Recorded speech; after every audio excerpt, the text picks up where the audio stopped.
So, saya rasa tanpa membuang masa, saya akan jemput panel yang saya jemput ni, iaitu seorang peguam bela, peguam cara, dan juga merangkap rakan baik saya lah, daripada sekolah, okay? Daripada form 1 sampai form 5, kemudian sampai sekarang lah. Okay, so tuan, peguam yang saya akan bawakan ni adalah seorang peguam sivil yang selalu bawa kes berkaitan dengan saman fitnah dan juga jenayah. Yang saya tahu dia banyak bab jenayah dengan saman fitnah. So bersesuaianlah dengan tajuk yang saya nak bagi malam ni, sebab ramai orang yang bertanyakan kepada saya tentang boleh tak saman malu, cerita orang memalukan dalam kes rumah tangga. Boleh tak saya saman fitnah dalam kes rumah tangga dekat mahkamah sivil? Sebab dalam mahkamah syariah tak ada saman fitnah, tak ada saman malu. Jadi kita tak boleh nak bawakan isu tu melainkan dekat mahkamah sivil sahaja. So, siapa yang ada persoalan macam tu, yang ni dia malam ni sesuai sangat kalau dia dengar. Okay? Alright, insyaAllah saya tanpa membuang masa, saya akan jemput rakan saya. Mana dia? Okay, Tuan Mukmin. Di mana dia? Saya kena tukar ni layout dulu. Okay. Alright. Baik. Assalamualaikum, Min. Assalamualaikum. Aku tak boleh lagi lah tengok. Oh, semangat betul ya? Okay. Sempena apa ni weh? Pakai tanjak ni? Sempena ni lah. Sempena. Tunjukkan kita rasa, kata apa? Nak membela lah, ada isu yang tengah heboh sekarang ni kan. Tapi saya sebut lah. Semua orang tahu lah kot. Okay, so isu berkaitan dengan duka cita daripada pihak istana dan kita nak mempertahankan institusi istana tersebut lah. Betul ya macam tu, no? Betul. Okay. Wah, baju XSMKANT ya. Aku pun baru perasan ni. Okay. Itulah. Saya harapnya ada kawan-kawan kita jugalah yang tengok. Cantik baju. Itulah, aku pun tak nak pakai ni. Takkan aku nak pakai biasa pakai macam ni.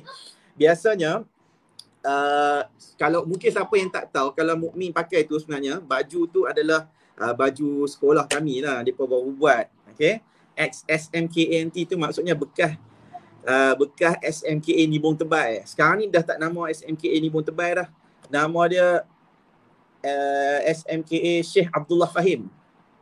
Betul. Okay. Alright, segak bertanjak tuan orang kata. Dia peguam syari'i tak pakai macam tu, tiba-tiba peguam sivil. Hebat peguam sivil, mantap. Itulah. Kita harap satu masa nanti di mahkamah sivil kita boleh pakai macam ni lah masuk mahkamah. Kan, serban orang dah pakai, apa turban sing pun orang dah pakai, bila lagi kan ni negara kita, identiti kita. Ya, kalau kata betul, kalau kata boleh nak pakai. Mesti. Betul. Okey. Kita kena bangga lah dengan kita punya identiti. Betul. Kan, tapi tak ada masalah juga kan kalau pakai kan, sebab dia rasanya bukan macam satu kesalahan pun kalau kata dibenarkan kan, sebab dia pakaian, kalau ikutkan macam songkok kan, songkok pun pakaian rasmi orang apa, kalau di mahkamah biasanya pakaian tu kena warna hitam putih lah. Itulah. Warna hitam putih tu kena minta izin tuan hakim yang apa nama dia bersidang di mahkamah dululah. Dia bagilah. Kalau dia tak bagi nama macam mana, kita hormatlah tempat dia. Itulah. Betul. Tak apalah, aku dia macam tu lah. Betul. Okay, kalau macam mana pun tu lah. Alright, straight to the point. Boleh. Okay. Kalau ikutkan sebelum ni aku tengah boleh hang boleh kita cakap biasa-biasa lah sebab dia pun lebih mudah orang macam ni. Kalau boleh. Biasanya kita perkenalkan diri hang dululah. Mari tahu hang peguam kat mana, firm kat mana dan berapa lama praktis dah, dan specialities bahagian apa. Okey, baik. Assalamualaikum kepada semua follower dan pengikut kepada page Fahmi Ramli. Saya Ahmad Mukmin, peguam bela dan pengacara Mahkamah Tinggi Malaya yang beramal di Semenanjung, Malaysia. Saya mula beramal sejak tahun 2013. Saya tahun ni dah tahun ke-7 saya berkhidmat sebagai peguam, dan saya telah pun set up firma saya sendiri. Boleh cari saya, nama saya boleh dapatkan teruslah kontak nombor saya, dan kita banyak buat urusan-urusan di mahkamah, saman-saman sivil, kes-kes pembelaan jenayah dan juga jual beli hartanah. So saya rasa siapa yang pernah beli rumah dan sebagainya tahulah keperluan untuk lantik peguam. Dan betul, dari segi saman sivil saya berpengalaman lah membuat antara kes-kes pertama yang saya uruskan secara sendiri pun adalah kes saman fitnah, dan kita juga mewakili pihak yang menyaman dan pihak yang disaman. So kita tahu kedua pihak tu macam mana positionnya lah di dalam undang-undang ni. So InsyaAllah saya akan cuba kongsikan pengalaman saya yang tak seberapa ni. Hopefully dapat membantulah follow-followers yang mengikuti live kita pada malam ini. Okay, right. So malam ni aku akan bagi floor ni banyak kan, tapi aku akan tanya soalan lah. Alright, tuan kena lebih banyak cakap sikit lah. Okay, Min, hang kata tadi hang first case yang Basah handle pun adalah saman fitnah lah kan. So basically hang permulaan pun dah mula dengan yang tu. Dan mungkin ramai orang tak tahu tak, sebab saman fitnah ni dari sudut undang-undang sivil ni macam mana nak kategorikan benda tu fitnah, dan kalau boleh elaboratekan sikit dulu. Saman fitnah ni di sisi undang-undang sivil ni macam mana? Dia saman fitnah ni dia basically kalau siapa-siapa saja yang main dekat aku kan terus check, minta kat dia statement mana yang dia kata bersifat fitnah terhadap dia. Benda tu dulu aku nak tengok. Okay. So tengoklah kalau kata kenyataan tu dia kata fitnah, kenyataan tu daripada Facebook ke, daripada akhbar ke, ataupun kalau cakap-cakap pun telefon pun aku nak tahu apa spesifik perkataan yang digunakan yang dikata bersifat fitnah terhadap dia tu. So itu yang pertama aku nak dapatkan dulu dari siapa-siapa yang cuba dapatkan nasihat tu. And then bila mana orang tu dah bawa bagi pada aku kenyataan yang dimaksudkan tu, okay, aku kan tengok sebab dalam mahkamah sivil memang kena ada 3 benda nak kena buktikan di mahkamah. 3 sebelum kita nak dapatkan 3 benda. Okay, di mahkamah sivil. Okay, yang pertama kena ada kenyataan yang bersifat fitnah. Okay, baik. Kenyataan fitnah ni kalau ikut daripada undang-undang, ia bermaksud kenyataan tu boleh membuatkan orang yang baca kenyataan tu pandang rendah pada kita, mengelak dan menjauhi daripada kita. Oh, okay. Itu kenyataan fitnah. Fitnah ni maksud dia tu. Dalam mahkamah ni, kenyataan tu mesti ada tendensi tu. Siapa yang baca, dia mesti. So dia bukan macam benda yang tak betul. Kalau benda tu cakap tak betul, yang tu pun dikira fitnah lah kan? Itu pun boleh dikira fitnah, tapi dari segi definisi dia tu, definisi lah kenyataan, sebenarnya kenyataan apa pun tak semesti kenyataan tu bersifat tak betul. Selagi mana kenyataan tu mampu membuatkan orang lain yang baca tu pandang rendah, cuba elak daripada kita atau cuba menjauhi kita. Okay. Itu elemen pertama yang kena dibuktikan lah. So mana-mana orang yang kata nak saman fitnah tu, benda ni yang pertama yang aku tanya dululah. Aku nak tengok statement mana dulu. Dan statement tu memang bolehkah biasa orang biasa yang faham bahasa tu pandang rendah pada dia. Pandang rendah tu macam melekeh dan sebagainya lah. So maksudnya Min, kalau katalah benda tu benda yang betul pun, okay, benda yang betul, kalau orang tu cakap tu boleh menyebabkan maruah dia tu jatuh pun boleh dikira fitnah jugalah. Betul. Macam sebelum ni aku pernah buat satu kes saman fitnah yang bersifat body shaming. Oh, alright.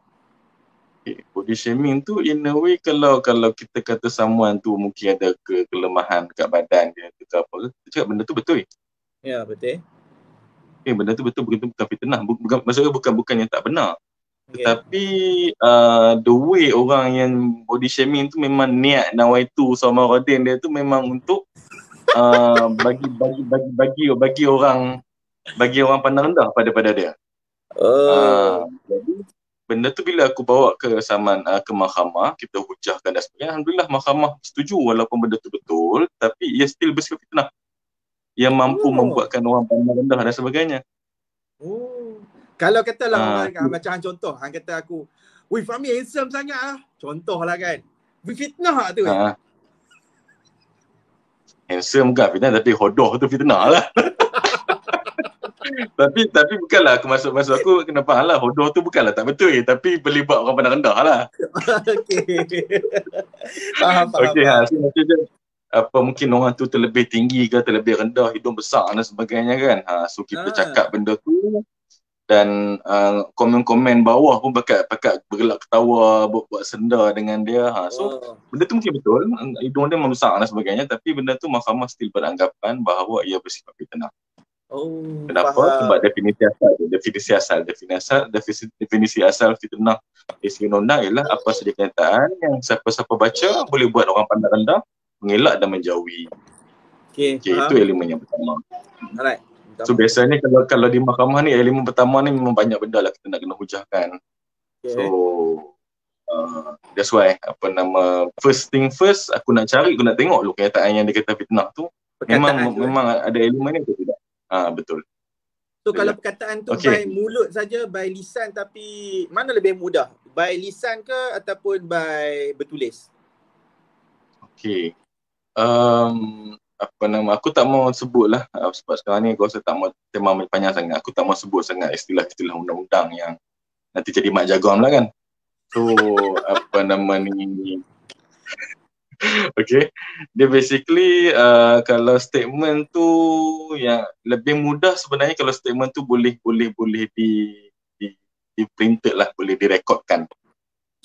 Okay. Macam cakap-cakap dalam video kita ni boleh disimpan, ataupun dalam Facebook boleh di screenshot, dalam akhbar boleh disimpan. Kenyataan-kenyataan dalam bentuk itu sebenarnya lebih as a peguam kita lebih sarankan saman lah. Kita lebih okey kalau you nak saman.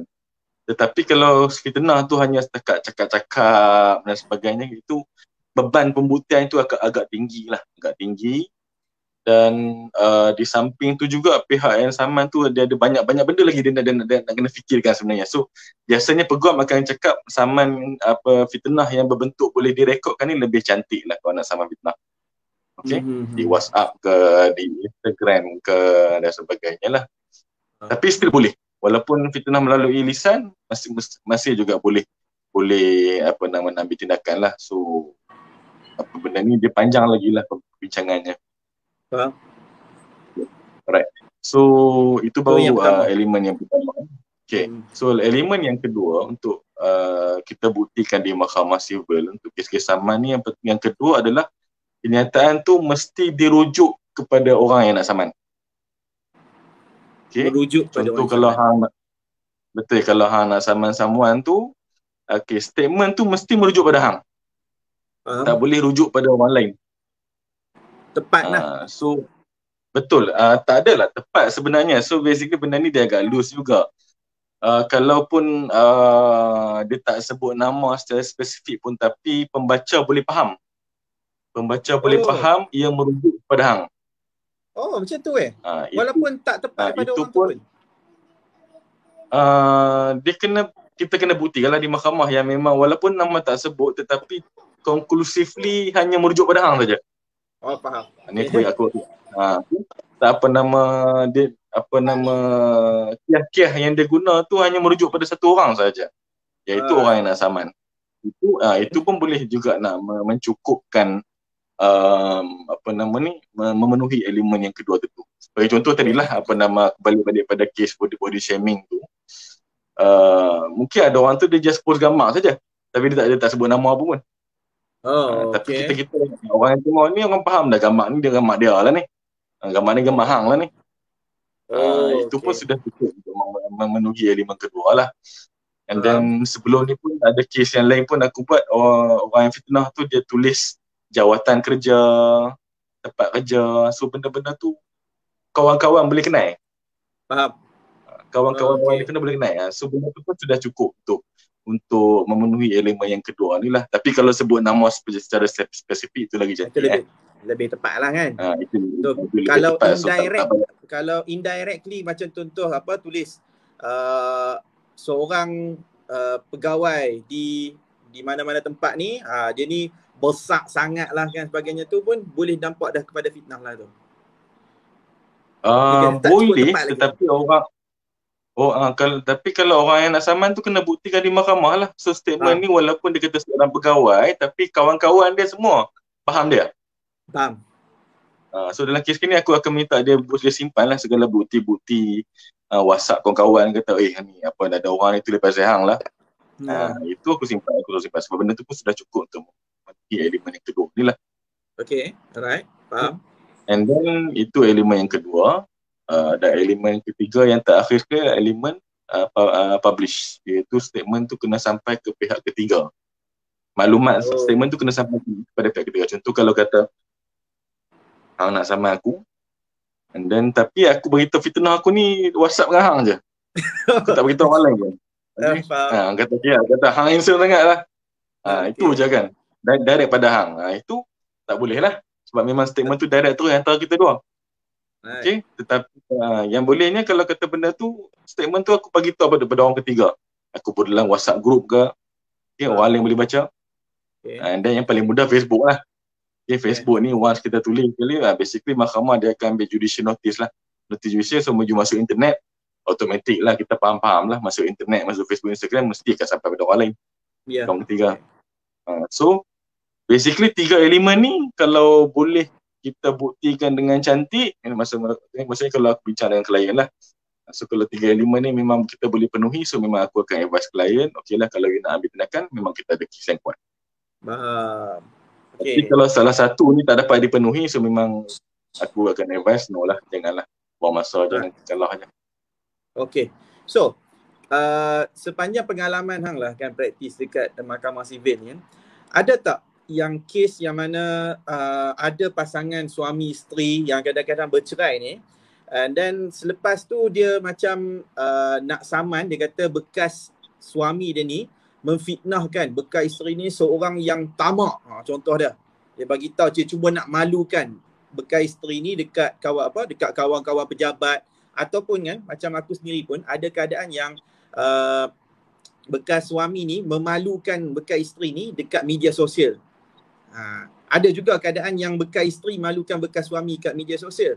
So pernah tak ada yang kes-kes dalam bentuk rumah tangga ni, rumah tangga orang Islam ni? So far selalu setakat ni dah ada 2 kes lah yang seumpama tu. Tapi kebanyakan yang melibatkan kes rumah tangga ni selalu fitnah cakap mulut. Right. Betul. Cakap mulut tu yang susah sangat sebenarnya. Kadang-kadang bekas suami sembang-sembang je dengan ni kawan-kawan ke. So benda tu macam aku beritahu tadi pada mula, fitnah yang bersifat lisan ni agak berat sikit lah pihak yang nak buktikan. Betul. Tapi kalau kes yang aku dah bawa sebelum ni memang Facebook lah. Bekas suami tu, bekas isteri tu tulis something ke pasal bekas pasangan dia tu. So benda tu memang bersifat fitnah. So kita boleh pakai sama macam biasa lah. Kalau lah kan, macam contoh kan, hang kata tadi tulis dekat Facebook kan, dia kata memalukan itu, boleh tak, ada tak macam orang ni dia menafikan, saya tak tulis pun benda tu, kau ada orang hack ke apa sebagainya? Dalihan betul. Dalih. Sebelum ni pun ada 2-3 kes sebenarnya. Sebab memang aku rasa daripada 10 saman tu, 9 daripadanya memang media sosial lah. Facebook, Instagram dan sebagainya. Ada 2-3 kes antaranya memang pihak defendant menggunakan pembelaan, kata bukan dia yang buat. Bukan Facebook dia. Okay. Right. So dalam keadaan macam tu, pihak defendant yang sebenarnya mempunyai beban pembuktian untuk membuktikan bahawa akaun ni bukan dia punya. Bukan dia pihak yang menuntut yang nak kena buktikan akaun ni memang dia punya. Tak. Pihak defendant yang kena buktikan sebaliknya. Contoh dalam kes yang aku buat tu, contoh defendant tu Facebook tu muka dia, nama dia. So tiba-tiba dalam mahkamah kata ni bukan saya punya ni. Right. So dia yang kena So buktikan sekarang lah, kita, katanya tu dia dia. kita minta bukti dia mana laporan polis daripada pihak you, mana laporan kepada FB, Instagram dan sebagainya. You nak buktikan benda tu hack, tak ada. So kita boleh beritahu mahkamah kata dunia pembelaan dia kosong lah. By denial lah orang panggil. Okay, so atas pihak orang yang menafikan tu lah kata yang tu bukan dia, Ya, so betul. dia yang kena buktikan lah. Okay. So betul, sama lah, lebih kurang macam dalam kes rumah tangga jugalah. Dalam kes rumah tangga, kalau kata isteri dakwa kata tak dapat nafkah, so suami kena buktikan kata dia bagi nafkah. Lebih kurang macam tu lah. Betul. Kan? Okay. So basically rasa evidence itu terpakai untuk dua-dua mahkamah tu. Ya, of course Pihak lah. yang bercakap tu dia kena buktikan apa dia cakap. Betul. Ya, betul. Prinsip dia sama jugalah, prinsip undang-undang ni. Okay. Basically Min, kalau apa sebab kadang-kadang orang buat saman fitnah ni? Dia nak tuntut apa sebenarnya? Aku rasa dalam 70% daripada kes yang aku bawa, kebanyakannya semua nak clear nama. Nak clear nama. Ada yang antara mereka pun memang dia pun tak peduli sangat pun ganti rugi.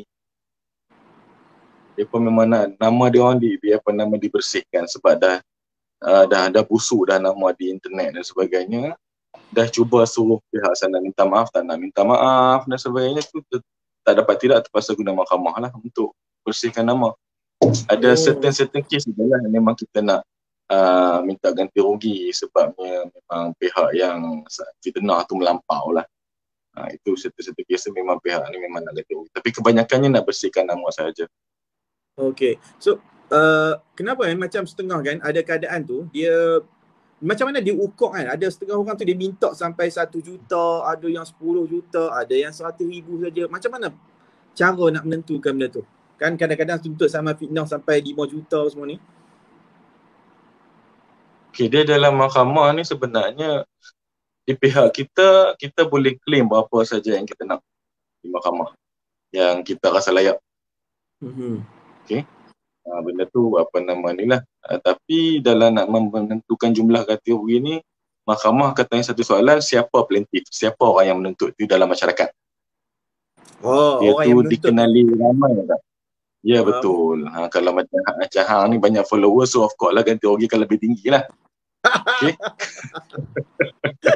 Ataupun sebagai contoh ni lah, kalau politician, artis, itu memang akan terima ganti rugi yang tinggi lah. Tapi kalau orang biasa ni, kalau pihak kita plaintiff, kita akan cuba buktikan gravity of the statement tu sangat berat. Okay. Kita tak boleh nak guna position dia dalam masyarakat, tapi kita guna keterukan fitnah itu. Itu pun sudah memadai lah, tapi tak akan dapat sebanyak politician dengan artis lah. Biasanya keterukan yang macam mana kita nak kena tunjuk kat mahkamah? Macam contoh orang ni buat tuduhan palsu ke, orang ni cuba memburuk-burukkan kita. So apa yang keterukan yang kita nak cerita kat mahkamah tu? Keterukan tu contoh macam ni lah, kalau you fitnah guru. Okay.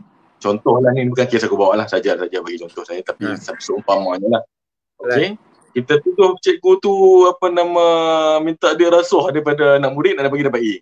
Oh, okay. Alright. Okay, contoh Okay. Itu satu tuduhan yang berat. Itu dah melibatkan jenayah. Dan dah mencabar integriti guru tu. So dan benda tu kita kehujahkan dan sebagainya, selalu mahkamah akan bagi tinggi lah.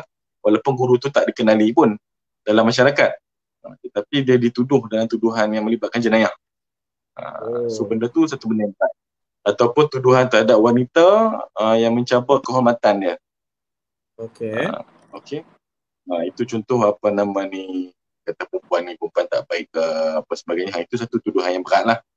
Dan satu lagi adalah kalau kita tuduh orang tu dan musim COVID ni, kita tuduh orang tu dia ada penyakit jangkit. Okay. Itu pun satu benda yang boleh jadi pemberat jugalah untuk mahkamah berikan tuduhan yang berat. Baik. Okay. Tapi mana pun apa yang paling utama selalunya mahkamah akan tengoklah siapa plaintiff lah. Dia untuk menentukan nilai lah. Nilai ganti rugi. Okay. Kebiasaannya kalau data you dikenali seluruh Malaysia, okay, you influencer ke, you internet influencer dan sebagainya, semua boleh dapat politician dan artis. Oh, alright. Okay. Aku rasa dalam aku ada 2 soalan lagi ya, yang terakhir lah untuk hang. Lagi kita akan pergi dekat soalan-soalan daripada orang ramai. Kalau lah kan macam contoh kan, hakim kata yang ni tak cukup lah sekadar tak cukup lah kita punya pembuktian macam tu. So ada kemungkinan tak kita pula nak kena bayar ganti rugi kepada orang yang kita tuntut tu? Itu biasa, bukanlah ganti rugi sebenarnya. Okay. Dia Kos di mahkamah ni, betul-betul kos mahkamah lah. Okay. Dia kalau kata tuntutan plaintiff ditolak, mahkamah akan kata tuntutan plaintiff akan ditolak dengan kos. Okay. Kos ni memang pihak yang dituntut tak boleh nak claim lah apa-apa pun. Mahkamah saja yang berberi kuasa yang tuntut. Tapi kalau kata kos tu bergantung pada mahkamah mana yang kita filekan saman lah. Kalau di mahkamah yang paling rendah, magistrate, mungkin rendah lah. Tapi kalau sebenarnya di mahkamah tinggi kita filekan saman, itu memang kosnya akan jadi tinggi lah. Okay. Tapi kos sajalah, bukan ganti rugi. Berbaloi tak kalau macam contoh setengah orang ni dia nak tuntut saman tu pun nak tuntut saman malu, saman fitnah semua ni hanya sekadar untuk dapatkan permohonan maaf semata-mata. Setengah orang memang dia rasa berbaloi sebabnya mungkin isu wang bukan isu bagi dia. Tapi yang lebih penting adalah dia nak nama dia clear. Itulah sebenarnya purpose sama fitnah ni, untuk clearkan nama sebenarnya. Okay. Dan keengganan untuk pihak defender mohon maaf ni pun satu benda yang mahkamah akan titik beratkan juga lah dalam nak bagi ganti rugi. So, memang ada setengah kes yang kuat memang dia just nak permohonan maaf saja. Nak maaf saja Tetapi kalau dah masuk ke mahkamah memang dia akan claim ganti rugi lah.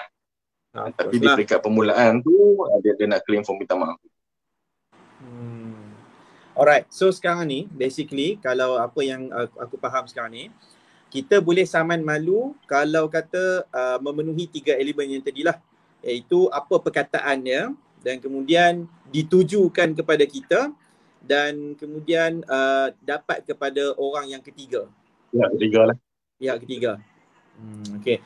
So maksudnya kalau macam ni kes tu ada, tetapi nanti kita kena bincangkan lagi lah pembelaan di pihak defender pun ada pembelaan juga. Cara dia lah. So macam kata tadi salah satu dia defender bagi tahu kata yang tu bukan dia, contohnya kan. Betul. Dan boleh jadi statement tu memang bersifat fitnah, tetapi statement tu memang statement yang dibuat betul untuk kepentingan awam. Oh, okey. Contoh dia? Contoh dia macam nak sebarkan salah laku ke, namanya nak maklumkan untuk kepentingan awam lah.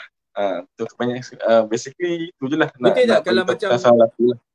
Macam contoh kalau macam kes yang contoh Rafizi dedahkan tentang NFC semua tu, benda tu betul, tapi yang tu boleh dianggap sebagai sama fitnah juga macam tu. Boleh juga kalau kata memang ya boleh saman lah, walaupun mungkin Rafizi boleh buktikan kebenaran statement dia tu. Faham. Oh, patutlah ada setengah orang dia rasa macam okey tak apa, cabarlah pergi ke mahkamah untuk sama fitnah tu. So maksudnya dia berpeluang lah untuk nak buktikan benda tu betul, macam tu lah. Betul. In fact, sebelum ni pun aku ada 2-3 kes yang aku bawa memang aku mewakili defendant. Memang kita berjaya bela defendant, walaupun 3 elemen tu memang ada. Tetapi kita buktikanlah statement yang dibuat tu memang dibuat dengan memang mungkin bersifat boleh memalukan plaintiff, tetapi yang dibuat untuk kepentingan awam, untuk bagi orang berjaga-jaga dan sebagainya. Okey, faham. Okey, satu lagi last min daripada aku lah. Okey. Bayangkan kalau macam contoh kan, aku cuba malukan hang, okey, aku fitnah hang dekat orang lain. Kemudian orang lain tu dia cuba sampaikan benda ni. Hang boleh saman tak orang yang sampaikan tu? Boleh. Boleh jugalah. Boleh. So kalau siapa saja yang sebarkan yang sebarkan itu aku boleh saman. Aku boleh saman hang, aku boleh saman dia dan sebagainya. Kalau tapi macam benda tu biasa. Kalau macam contoh dekat internet kan, kalau orang tekan share tu semua tu pun jadi satu problem juga lah nanti. dia prinsip undang-undang boleh, tetapi kita as peguam kita kata tak payahlah, kita fokus pada orang yang buat statement sajalah. Terlampau ramai lagi pun penuh pula mahkamah kan. Yang tekan share bukan seorang Betul, nanti takut jadi guaman kita tu bersifat remeh dan menyusahkan. Okay. You boleh cari the main culprit, tapi sampai you nak drag sampai 500 orang nak saman buat apa? Yes, fokus pada yang take dia besar lah. Betul. In fact, you boleh clearkan nama you hanya saman kepada orang yang buat statement saja.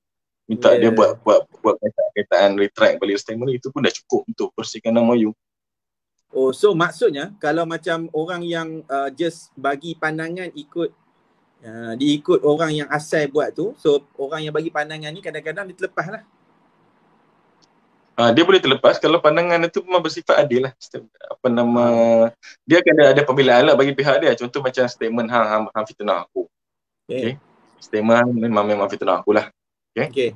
Tiba-tiba ada contoh member kita Syakri. Okay. Syakri share pula statement hang. Syakri tengok kan, tengok saya aku share balik kat dia. Okay. Syakri share pula statement hang tu. Tapi dia buat dia buat pula dia punya komen dia sendiri.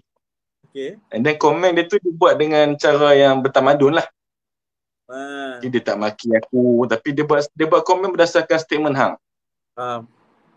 Itu aku boleh saman dia, tapi dia ada pembelaan. Right. Pembelaan dia adalah dia kata aku buat komen berdasarkan fakta saja. Kita tak boleh guna saman fitnah ni sampai nak sekat orang daripada bercakap. Okay. So gitu cerita dia. So di pihak Syakri ni pula dia ada pembelaan, dia buat komen yang adil. Orang panggil komen yang adil lah. Dia maksudnya dia share posting yang fitnah, tapi statement dia memang statement yang adil. Dia tak maki aku balik, dia tak guna perkataan-perkataan kesat dan sebagainya. Faham. Okay. Faham. Very good. Aku suka penerangan. Senang lah kita sembang-sembang macam ni. Okay. Hari dia nak ambil soalan, Min? Boleh Boleh. Mana ya? Tadi ada soalan ni kemudian. Alright. Ni. ITF IPGKSM macam panjang. Okay, kalau kita tak cerai lagi tapi berpisah je, tak duduk serumah dah. Ada yang kata kita gila talak dan disokong oleh rakan-rakan FB dia. Boleh ke saman fitnah? So macam nak memalukan pihak lelaki lah bagi tahu kata gila talak macam tu. Boleh tak sama fitnah ni? Tak bercerai pun ke? Boleh, tak ada masalah. Boleh. Boleh maksudnya kalau cukup kalau elemen. Contoh cukup 3 elemen tu, you nak sama pasangan you ke, you nak sama mak ayah ke, you nak sama anak ke, boleh. Pernah ada Min? Pernah ada tak yang dekat mahkamah sivil ayah saman anak ke, suami saman isteri ke dan sebagainya?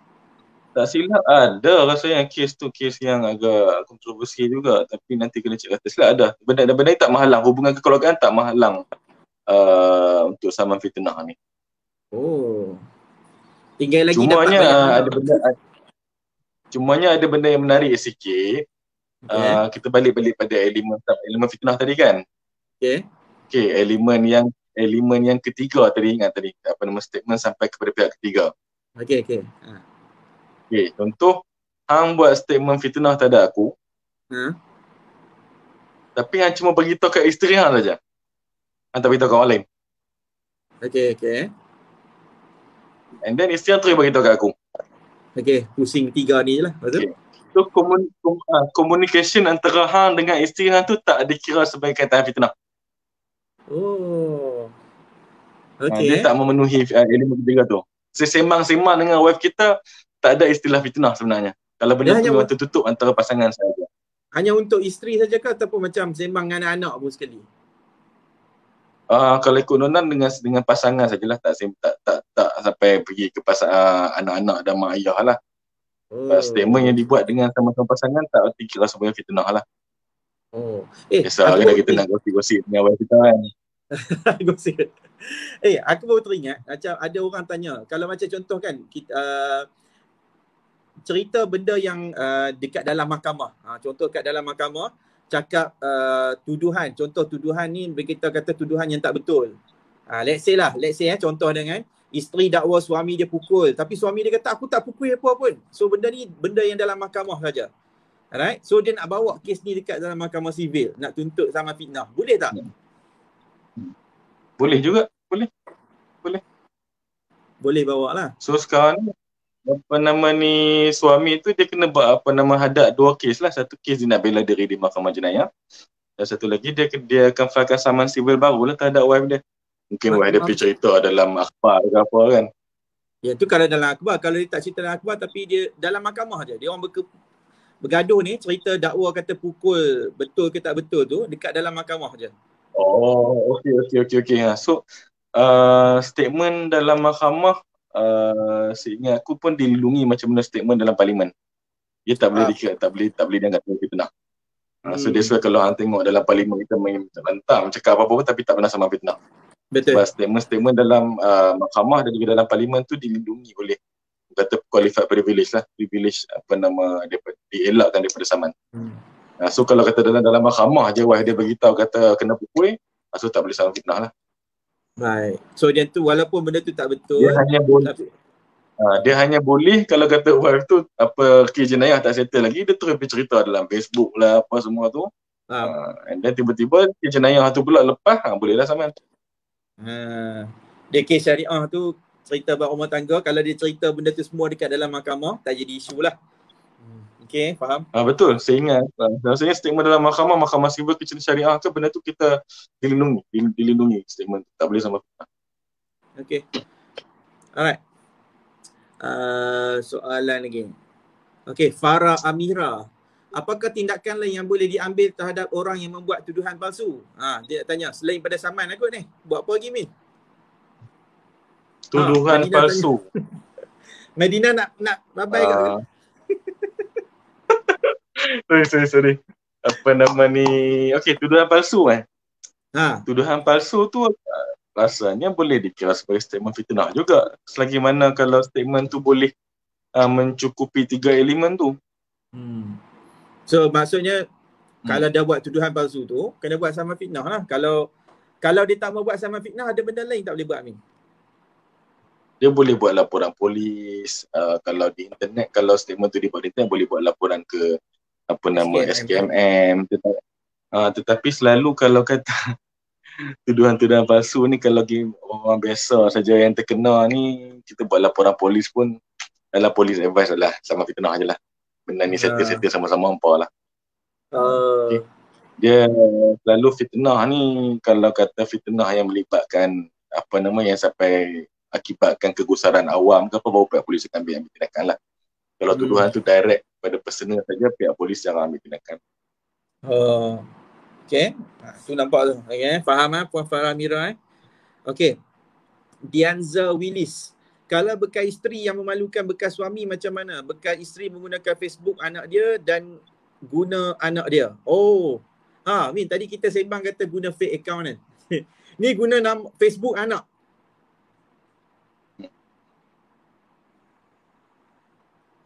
Okey. Kalau Facebook anak ni, kalau anak tu umur 5 tahun ada Facebook dah. Mustahil pula kan kalau kita nyebut anak boleh pandai. Contohlah tu benda tu dah tahu lah, confirm lah pasangan guna Facebook anak kan. Tapi kalau anak tu dah umur 18, 19 tahun, dah 20 tahun dah, okay, anak tu guna Facebook dia, buat statement tu, pihak yang difitnah tu hanya boleh saman terhadap pengguna Facebook tu saja. Kepada anak dia. Kita tak boleh kita tak boleh nak anggap kononnya bekas isteri tu, bekas suami tu yang hasut anak sebagainya. Tak. So dia hanya boleh saman terhadap orang yang keluarkan. Dia tengok umur macam mana ni? Kalau kata budak yang dah sekolah rendah, yang dah besar sikit lah, macam umur 12 tahun ke, sekolah menengah ke, so masih boleh dikira macam tak logik ke? Selalu kita advise ni lah, kalau budak tu dah umur 18 tahun ke atas tu, yalah, kita saman terus lah pada dia. Sebab kalau bawah 18 tahun, individu tu tak boleh disaman secara sendiri. Dia memang kena dibabitkan dengan penjaga dia juga. Faham. So kalau anak yang digunakan tu lebih umur 18 tahun, so kita saman terus anak tu lah. So maksudnya dia tak boleh kata yang tu dia guna Facebook anak lah. So boleh dianggap anak tu sendiri yang cakap. Dia boleh anggap anak tu sendiri yang kata kat bapa. Ya betul. Tapi kalau anak tu nak kata tu mak saya atau bapak saya yang suruh tulis tu, tu di atas dia lah kena buktikan. Dia Kita tak tahu pada dia tengok pada umur anak tu juga betul lah, umur dan sebagainya. Tapi apa nama ni, betul lah kalau berlaku ke atas tu kita terus sama anak tu je lah. Sebab bukti tu cuma kita ada Facebook anak saja. Kita tak boleh faham. Nak buat anggapan-anggapan. Ni dia sambung lagi Puan Cik Dianza Willis, dia kata ada bekas isteri fitnah bekas suami melalui Facebook anaknya. Pergunakan anak dia untuk membuat AJB ajaib tu dan memburukkan bapaknya. Bekas isteri guna anak-anak. Itulah. Maksudnya macam menggunakan Facebook anak untuk nak fitnah pada bapak dia. Okay, so saya rasa macam mana ni dia terjawab lah kot. Okey, Puan Mariah Solihin. Apa tindakan yang boleh dibuat andai ada pihak yang cuba memalukan orang lain di pejabat atau ganggu ahli keluarga yang tidak bersalah? Min. Orang ketiga. Bukan yang memalukan orang lain di pejabat. Apa tindakan boleh buat? Macam mana ni itulah apa kalau kata memalukan macam mana Asal macam memburukkan keluarga yang tidak bersalah. Aku pun tak dapat nak tangkap juga ni. Apa tindakan yang boleh dibuat anda ada pihak yang cuba memalukan orang lain di pejabat? Sama malu jugalah kot. Dah nama pun memalukan ni. Itulah macam terlalu umum sangat soalan ni. Tapi kalau ada statement yang dibuat, so bergantung balik pada 3 elemen kita bincangkan tadi lah. Kalau ganggu yang sampai tahap cuba ceroboh rumah, baling cat dekat kereta ke apa, itu terus buat laporan polis Itu dia jadi kes jenayah, kes malu. Betul. Kalau ganggu tu macam duk kacau dekat Facebook lah. Kata keluarga tak guna lah apa sebagainya tu, macam mana Amin? Ya, tu kalau statement tu mengambil sama fitnah lah. Tapi kalau dia ganggu guna perkataan-perkataan yang murni-murni ni, setengah dia pandai psycho kan. Itu apa yang kita boleh buat, blok lah. Setakat tu je lah. Kan. Gangguan tu macam tu lah. Gangguan tu soalan tu macam terlalu umum. Kalau gangguan tu hanya yang baik-baik ni, tak ada apa yang boleh buat melainkan kita jangan layan je. Tapi gangguan tu sehingga mengakibatkan sampai dia nak pukul ke, pecah rumah ke, itu dah jadi kes jenayah, terus buat laporan polis lah. Okay, alright. So, jawab. Selepas bercerai, wife X terusan memfitnah. Apa perlu kita buat? Apa lagi? Directnya soalan ni. Jawapannya saman fitnah lah. Kan Puan Hashim Hawa? Again, kalau fitnah tu, wife tu direct cakap kat kita saja, tak boleh buat apa lah. Ataupun wife tu fitnah tu direct pada kita tu, itu tak boleh buat apa. Yang penting macam aku beritahu, balik pada 3 elemen tadi, cukup 3 elemen boleh berpegang sama fitnah. Kalau tak cukup, memang tak boleh. Kalau cakap direct macam ni saja, tak ada orang lain dapat tahu semua tu, so tak jadilah fitnah tu. Jadilah. Walaupun bagi dia fitnah. Bagi dia rasa malu dan sebagainya. Tapi kalau statement tu memang direct, bekas pasangan tu direct cakap dengan dia, so tak boleh buat apa. Boleh block. Sebab so semua saya rasa soalan Cik Amawan ni pun dia dah boleh menjawab. Sebab ada setengah orang Min, dia kata suami dia ataupun bekas suami dia ni tuduh benda yang tak betul. Contoh ada bekas suami dia tuduh kata isteri dia ni berzina dengan orang lain, contoh dia. Tapi dia tak bagi tahu pun. So cerita ni hanya dalam mahkamah saja. Tuduhan zina tu, and then lepas macam tu saja. So bekas isteri ni kata, tuan dia tuduh saya ni benda yang tak betul ni. Saya nak saman fitnah dia. So aku selalu dapat soalan yang macam tu. Jadi kalau statement tu dalam mahkamah saja. Dalam mahkamah saja tak jadi. Kalau kata luar mahkamah pun, kalau dia tuduh tu direct, tak ada orang lain pun. Kan? Faham? So tak ada apa lah jawapan dia. Memang tak boleh lah. Tak ada apa lah. Cakap kosong lah. Cakap kosong lah. Betul. Dia sebab fitnah ni kena faham lah. Kena fitnah ni kita faham bahasa dia pun kena sampai pada orang ketiga kan. Baru jadi fitnah. Kalau Sampai orang ketiga, tak jadi fitnah. Okay, sampai orang ketiga rosak rosak kita punya reputasi. Macam tu. Betul.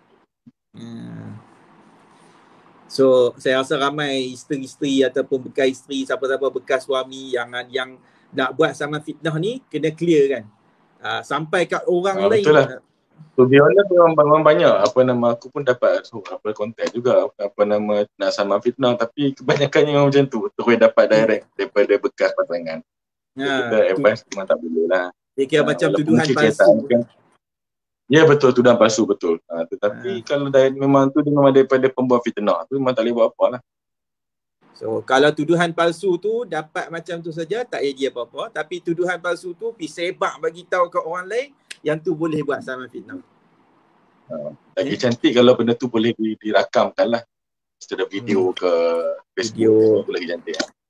Tulis artikel ke, tulis apa-apalah. Betul. Apa tu kan. Okay, alright. Ada lagi boleh ganti masalah ni? Rasa ni nak sejam dah ni. Dapat lagi 2 soalan cukup kot. Alright, 2 lagi Okay. Boleh. Aku ambil mana ni Okay, Cik Puan Ida ni. Saya selalu kena fitnah dan orang yang tak pernah berurus niaga dengan saya pun buat posting baru dan share semula viral tu. Kalau saya nak buka kes sama fitnah, berapa kosnya? Oh, jadi saya aku silap ambil soalan ni kalau tadi ni. Yang ni saya rasa kalau nak tanya bab ni, yang ni saya rasa okay, Mukmin hang boleh bagi tahu. Hang punya page apa benda ke Facebook? Nama Facebook apa? Puan boleh cari page lah, page Mukmin Azmi & Co. Boleh sembang dekat situ lah. Sebab dari segi kos ni, kos government civil kita tak ada rate dia berapa, tak ada. Dia bergantung pada peguam lah. Bergantung pada peguaman tu sendiri. Okay. So, siapa yang sembang pasal kos, yang ni kena PM dekat Facebook Mukmin Azmi & Co. Betul. Boleh cari. Alright. Ni ada orang tanya macam mana nak hubungi tuan berdua. Depends case lah Kalau kata nak hubungi yang kes syariah, yang tu saya punya page lah. Kalau kata kes civil sama fitnah ni, yang ni Mukmin Azmi & Co. Mukmin Azmi & Co. Okay, ni aku rasa soalan ni lah lebih relevan sikit untuk last bagi yang lah. Okay, macam mana prosedur ni Amin? Perlu buat report polis lebih dahulu ataupun tak? Yang ni pun kita tak sembang juga tadi ni. Ini soalan last lah, prosedur dia. Macam mana nak buat saman fitnah ni? Okay. First thing first, kalau kita rasa ada satu kenyataan dibuat terhadap kita yang mungkin bersifat fitnah terhadap kita, perkara pertama kita kena buat, kita kena simpan dokumen-dokumen fitnah tu. Bukti dia dulu. Okay.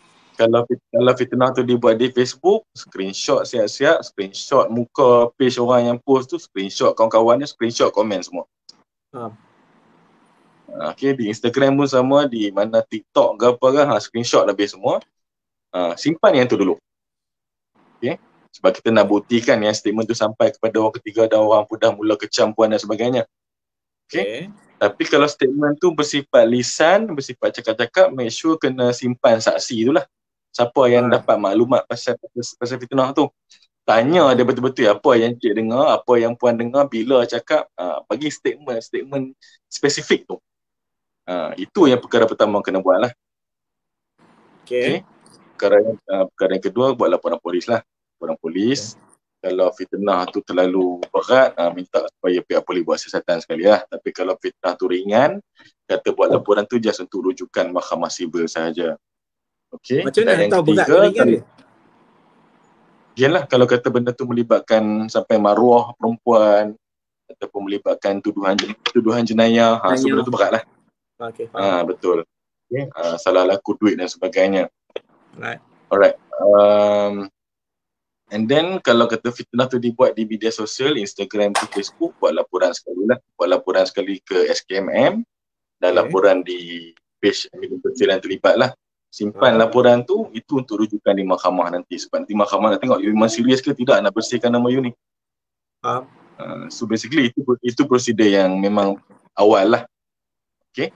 And then prosedur seterusnya terus terus jumpa mana-mana peguam yang you nak nanti boleh mendapatkan nasihat. Alright. Faham. So yang pertamanya simpan bukti, screenshot whatever is it, dan simpan saksi kalau kata benda tu bercakap-cakapnya. Okay. Yang kedua buat report polis. Yang ketiga buat report SKMM kalau kata benda tu dalam bentuk media sosial. Betul Kemudian yang seterusnya. Satu lagi terlupa pula. Satu lagi cuba dapatkan terus maklumat penuh orang yang buat fitnah tu. Nama penuh, IC dan alamat. Tapi kalau fake account tu memang tak ada. Kalau fake account yang buat tu kerja banyak sikit sebenarnya. Boleh buat tapi kos akan meningkat lah. Kos nak kena siasat lah. Ya betul. Tapi kalau you boleh dapatkan sendiri, you boleh dapatkan sendiri detail orang yang buat fitnah tu, lebih cantik Kalau you tak tahu sebagai you nak minta peguam cari, memang you kena expect kos yang tinggi Faham. So memang kena tahu betul-betul detail lah. Siapa orang ni, alamat. Kurang-kurangnya ni lah. Kurang-kurangnya nama penuh, alamat dan nombor IC. Bisa aku abang ni pakai buat fake account tu. Okay, jadi kita kongsi ni bukan tujuan untuk apa nak buat pindah ke apa semagi Hagi apa dah tahu dah, yang ni ada kekurangan ni, kelompongan ni apa nak buat lah kan. Okay. Alright. Ni dah follower page ni baik-baik. Ya memang majoriti dalam ni wanita semua baik-baik. InsyaAllah. Sebab kita belajar ni pun memang tujuan kita nak tahu je lah. Basically ni lah, ni benda ni kita akademik lah sebenarnya. Ya akademik. Alright. So eloklah 1 jam dah. Terima kasih banyak Min. Siapa yang rasa macam nak hubungi, don't worry. InsyaAllah nanti kita akan muatkan link. Saya akan tulis link dekat komen ni, nama Facebook dia. Dan saya akan ringkaskan apa notes kita pada hari ini berkaitan dengan saman malu dan juga elemen-elemen fitnah ni. And then link ni semua anda boleh dapat dekat Telegram. Siapa yang nak dapatkan link Facebook ke ataupun nanti aku bagi tahu lah, okay? Aku bagi tahu nombor telefon yang boleh bagilah. Nanti kita akan letak yang tu, kita akan bagi notes. Dan siapa yang nak benda tu, anda kena join dekat dalam Telegram saya, Fahmi Ramli Official. Kat situ saya akan letakkan nanti. Alright. So, Min, ada kata-kata terakhir? Kata-kata terakhir, satu yang utamanya, nak menggunakan media sosial ni, komen lah yang murni-murni. Okay, kalau kita nak cakap something tu.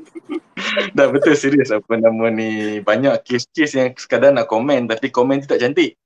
So dah termakan, dah terkena. Kita mungkin boleh bela diri, tapi you kena ingat kos dan masa mahkamah sangat panjang. Dia tak selesai setahun 2 lah. Betul. Okay. Alright. Dan yang kedua adalah apa nama ni, hayatilah rukun negara. Kesetiaan kepada raja. Kesetiaan pada raja dan negara. Okay, walaupun raja kita raja berperlembagaan. Walaupun kita raja berperlembagaan, tetapi hormatilah, ya. Setuju. Daulat tuanku. Itu saja. Okay. Terima kasih banyak Fahmi atas jemputan kepada aku hari ini untuk kongsi sikit pengalaman dan juga pengetahuan. Terima kasih banyak Min. Nanti kita nanti kalau ada peluang lagi, insya-Allah kita akan jemput lagi pula. Mungkin untuk tajuk yang lain pula lah kot. InsyaAllah. Okay. Alright. So sekali lagi siapa yang nak tahu macam detail berkenaan dengan Tuan Umin ni, nanti kita akan letak dekat Telegram. Saya akan letakkan notes dan insya-Allah nanti Tuan Umin pun akan bagi nombor yang sesuaian untuk saya bagi tahulah kepada siapa yang nak hubungi dia. Okay Min Alright. So thank you so much. Alright. Assalamualaikum. Assalamualaikum.